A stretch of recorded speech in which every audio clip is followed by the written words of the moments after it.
Naaqamee warra bashaa akkuma agartan kanatti gadda uffattee gurraacha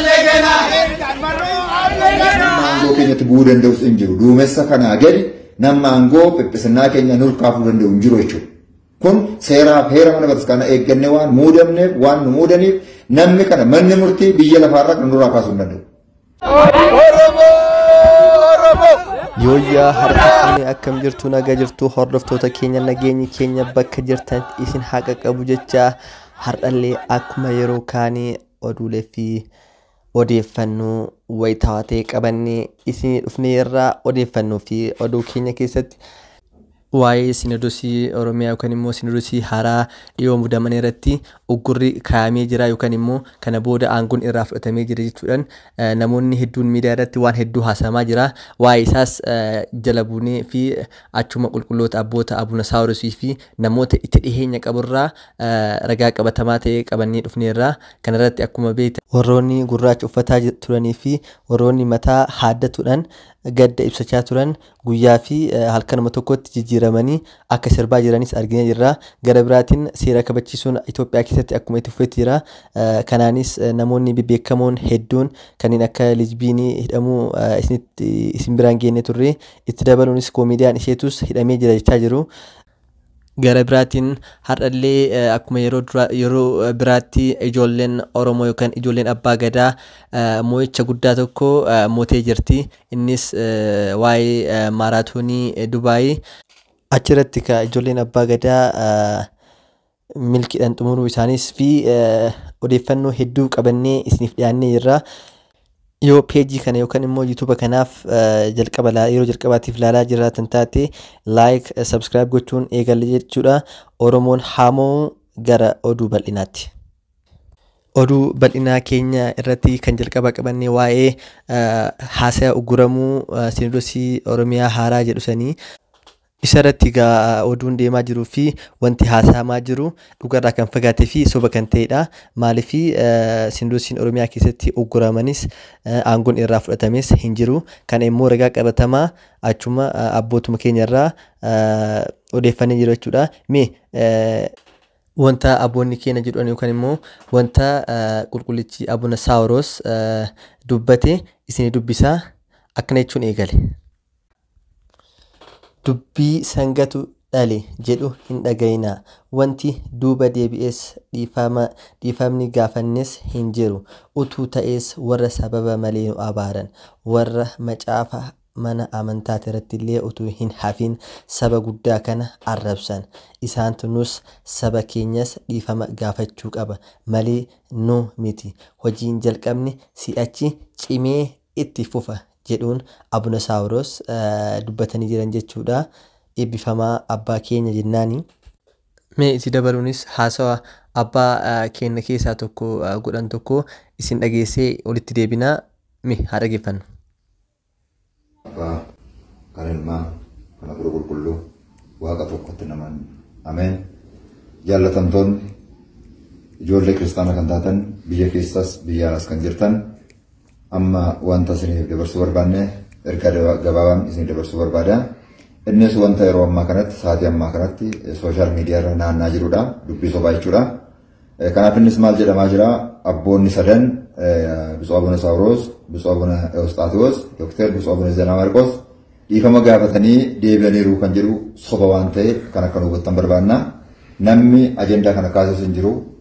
Ajendichis ajendaa abboonni keenya sadan qabatanii kaan ajendaa dhiifama isaan gaafachiisu hin ta'in ajendaa akka isaan badhaafamaniif isaan qopheessudha waan ta'eef kun soba waan ta'eef warri kana odeessan durma waliin maru soba odeessuun mana amantaa keessa ta'anii soba haasa'uu fannoo qabatanii dubbii sobaa dubbii nama amantaaraan eegamne hojjechaa waan turaniif kun soba ta'uu akka nu hubattan namni kana kaasas hin jiru kunis ta'uu hin danda'u. Kanis nu hubachuu qabdan ta'uus hin danda'u waan dhiifama isaan gaafachiisus hin jiru. Kun soba adii waan ta'eef akka nu hubattan isin ibsuun barbaada. Inni biraan abboonni Phaaphaasonni amma muudaman 25 isaanii irraa aangoon Phaaphaasummaa isaanii irraa ka'eera inni jedhamu kun soba adii akka ta'e akka nu hubattan. Unkunu amma sa'aatii kanatti ammanii amma sa'aatii kana ani abbaa Gabri'eel jedhameen jira. Namni kana kaasuu danda'us hin jiru. Manni murtiis aangoo qannoona aangoo doogimaa keessa seenee kaasuuf mirgan qabu.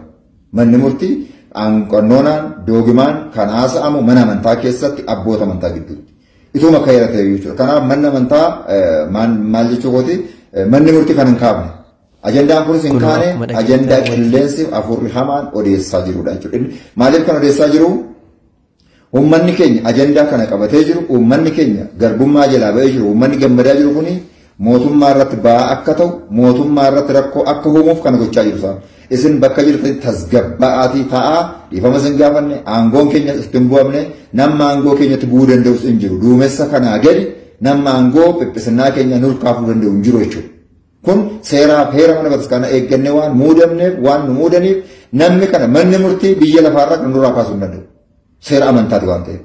Kanaaf bal'inaan bor walitti deebina amma isa kana kan hubattan barbaanna tasgabbaanuu jiraadhaa ejjennoo keessaniin jaalaluuf qabdanii amantaa jaallachuu keessaniin jabaadhaa nama nageenya ta'a. Isaan akka biyya jeeqamtu kana gochaa jiru biyya keessan jaalladhaati tasgabbaan nu eeggadhaa sobaa jechuufan kana isin dabarsuu barbaada. Jedhamaa jiruu fi wanti warroonni gurraacha uffataa turan gurraacha ofirraa baasanii bubbisaa jiranis sobaa fi wanta dhugarraa fagaatee ta'u kun akkuma viidiyoo illee agartan olola sobaati jechuudha. Kanaaf wanti isaan oguramanis dhorgamanis hin jiru. Yeroodhaaf akka marirra jiranii fi guyyoota muraasa booda akka dalagaa eegalanii fi sochii eegalan itti fufan dubbataa jiru jechuudha. Karaa biraatiin sochiin seera kabachiisuu haalan cimee akkuma itti fufee jira.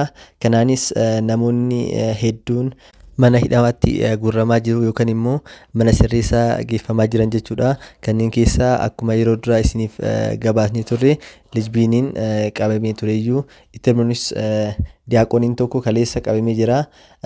Namoonni hedduun akka koomediyaan isheetuun beekanii namoonni hedduun nama dhageettii guddaa maayii kana uummata Itoophiyaa isarraa argateedha. Koomediyaan isheetuun beekanii qophii daa'immanii dalaguudhaan kan beekamu innis qabamee hidhamee jira jechuudhaan namoonni hedduun namoonni bebbeekamoonis miidiyaa irratti himaa fi gabaasaa turanii garuu immoo har'a yookaan immoo guyyaa har'aa kana sanbata guddaa sa'a 3 walakkaa irratti feesbuuka mataa isaati irratti akka qabamee hin jirree fi akka hidhamee hin jirre dubbatee ture. Kanaaf kunillee oduu sobaati jechuudha. Koomediyaan isheetuun hin hidhamne manuma isaa taa'ee akka jiru gabaasee jira jechuudha. Inni biraa immoo qeerroonii fi qarree fi uummanni Oromoo Dubaay keessatti argaman haala addaa ta'een gammachuu isaanii yoo ibsachaa jiran argaa jirra. Kun akkuma argaa jirtan kanatti dhiichisaa taphachuudhaan gammachuu isaanii ibsachaa jiran jechuudha.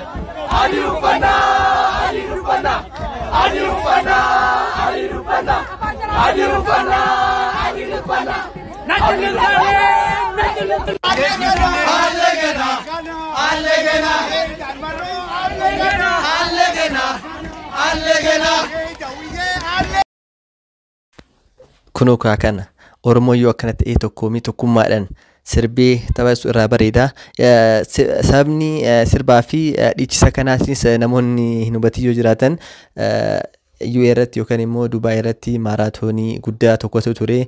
Innis isaaniif deeggarsaniif ijoolleen keenya illee irratti hirmaachaa waan turaniif deeggarsanii fi akkuma maaraatoonii kanarrattis ijoolleen Itoophiyaa, ijoolleen Oromiyaa, ijoolleen Abbaa Gadaa milkiidhaan nu gammachiisanii jiranii. Isaan keessaayis maaraatoonii kanarratti ijoolleen Itoophiyaa hedduu nu boonsitanii jirtanii. Maaliif tokko hanga 10 keessa ijoollee Itoophiyaatu jira jechuudha. Ijoollee Itoophiyaa keessaa immoo ijoollee Abbaa Gadaa, ijoollee Oromiyaatu harka guddaa fudhate jechuudha. Maaliif jalqaba kan jirus akkuma argaa jirtan Abdiisaa Tolaa Adeeraa tokkoffaa bahuudhaan kan warqii badhaafame jechuudha. Tokkoffaanis Abdiisaa Tolaa Adeeraati. Lammaffalleen Darasaa Galataa Ulfaataati yookaan immoo ijoollee Abbaa Gadaati jechuudha. Sadaffaa irratti Hayimaanoot Allaw Indanyaaw. Afuraffaa irratti immoo Gabra Tsaadiq Abrahaa adihaa jedhama. Akkasuma immoo dubartootaanis maaraatoonii dubartootaaniitiinis ijoollee keenyatu nu boonse jechuudha. Fakkeenyaaf dheeraa Didaa Yaamii dubartoota irraa tokkoffaa bahuudhaan kan warqii badhaafamte jechuudha. Lammaffaa irratti immoo Ruutii Aagaa Sooraa tuni ijoollee Oromiyaatiyyaati yookaan immoo ijoollee abbaa gadaati jechuudha. Siraanesh Yergaa Daanyee sadaffaa bahuudhaan nu boonteerti. Kanaaf atileetota keenya hedduu isiniin boonnee jirra. Maalfi akkuma argaartan kun dubartootaanis dhiirotaanis tokko hanga Itoophiyaa tokko hanga 8 kan bayan ijoollee keenya yookaan ijoollee Itoophiyaati jechuudha. Kana jechuun immoo baay'ee isiniin boonnee jira jenna. Dhumarattis hordoftoota keenya mee taajabbii achuma osoo maaraatoonii Dubaay kanarraa achi hin siqin wantuma Dubaay keessatti taajabni qabannee isiniif dhiyaanneerra wanta addaati maaraatoonii biyya dhufeerra jira gama sarratti naa kamime warra bashaa akkuma agartan kanatti gadda uffattee gurraacha uffattee lumuuxii ishii mataatti marattee dhufte Oromoon immoo adii uffatee alaabaa isaa qoricha budaa sana qabannee haala kanaan babbareennee kunola ilmaan Oromoo gama kanaan akkuma agartan kanatti jechuudha babbareeddee jechuudha akka bakkamee jirtu push አባቴ ምንም ማድረግ አይቻልም በሁሉም ነገር አንደኛ ነን በቃ ሀገር በመምራት ብትል በሁሉም ነገር ይኸው ልጃችን ዛሬ በዩናይትድ አረብ ኤሚሬት ቶላ አንደኛ በመውጣት ያው ብዙ ጊዜ እናንተ የምትጣሉት ቶላ ገመቹ ጫላ ጫልቱ ምናምን አልተቻሉም አንደኛ ወጥቷል ቆይ አንዴ ወደዋ ኩኖ አካ ሀገርተን ሰነቲ ኢልሚኬ ተቆፋ በጅራ ኢንተርቪው ጎዳ ጅሩ በገመደ